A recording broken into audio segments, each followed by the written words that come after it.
The transport MMC in the city of Johannesburg, Kenny Kunene, has resigned with immediate effect. In a letter to the Speaker of Council, Kunene says he is stepping down as both MMC and a Patriotic Alliance councillor following allegations linking him to an alleged member of a murder syndicate, Katiso KT Molefe. Our reporter, parliamentary reporter Lulama Matya, has been following that story and joins us now for an update. So Lulama, we knew that Gayton McKenzie, the leader of the Patriotic Alliance, wanted this issue investigated thoroughly and was saying that Kenny Kunene would step aside for about 30 days. But these are new developments, are they not? His resignation. Good afternoon to us and the viewers at home. Indeed, new developments, the letter of resignation from Kenny Kunene as the MMC for transport in the city of Johannesburg. Party leader Gayton McKenzie also writing a letter indicating that his resignation of Kenny Kunene as the leader, although Kenny is maintaining that he is stepping aside, but he maintains his innocence on this matter. Gayton McKenzie is saying that he's devastated basically with this news of releasing Kenny Kunene from his services both as MMC and also as a party leader. But I guess to us it's because they want to remove the cloud, the dark cloud that is hanging over his head before he resumes his duties, because they want to allow the investigation to continue, and if he is cleared, he is cleared, and then for the outcome of the investigation to clear him or not from these allegations.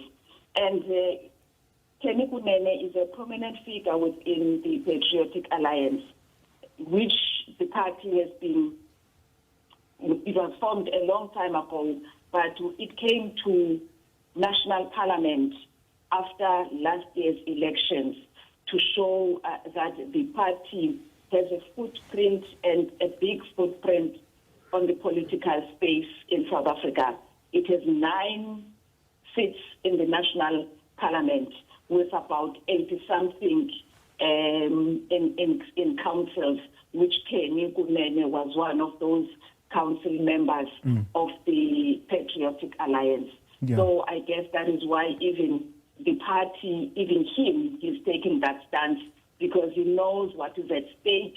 Maybe they want, they don't want to damage the image of the party, considering that next year the country goes for local government elections.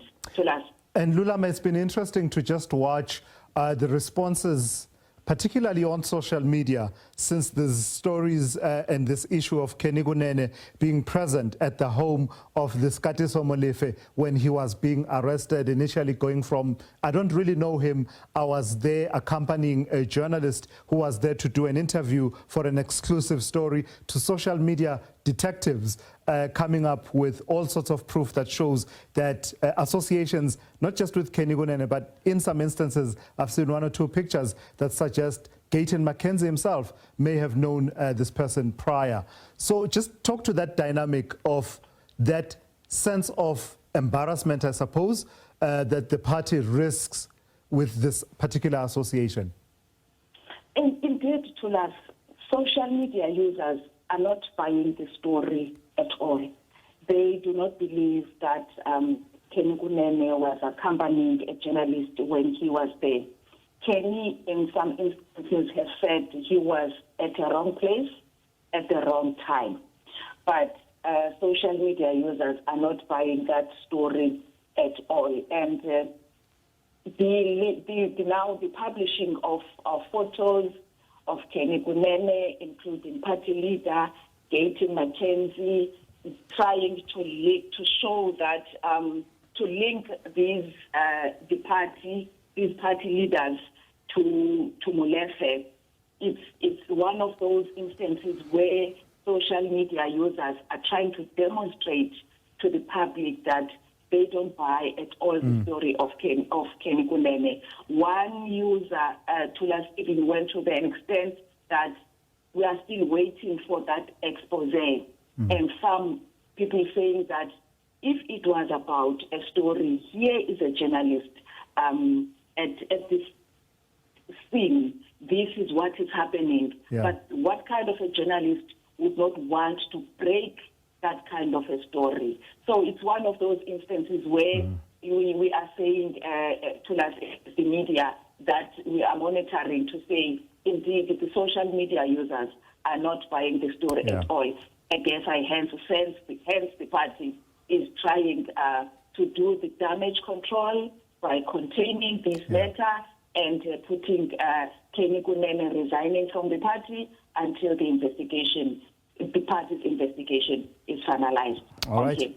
Let's see how it all unravels in the coming days and weeks. Thank you for that. That's our parliamentary reporter, Lula Mamatya. And part of what we were talking to there talks to a line in the letter from Gayton Mackenzie, where he's sort of framing it in terms of what it is that is at issue. And I quote here, "These relate to a public perception that he's provided reasons, Kenny Kunene's provided reasons for being found at the home of an alleged member of a murder syndicate should be tested." So being found at the home, that tells you the tricky waters where we are in terms of associations of this person with the leadership of the Patriotic Alliance.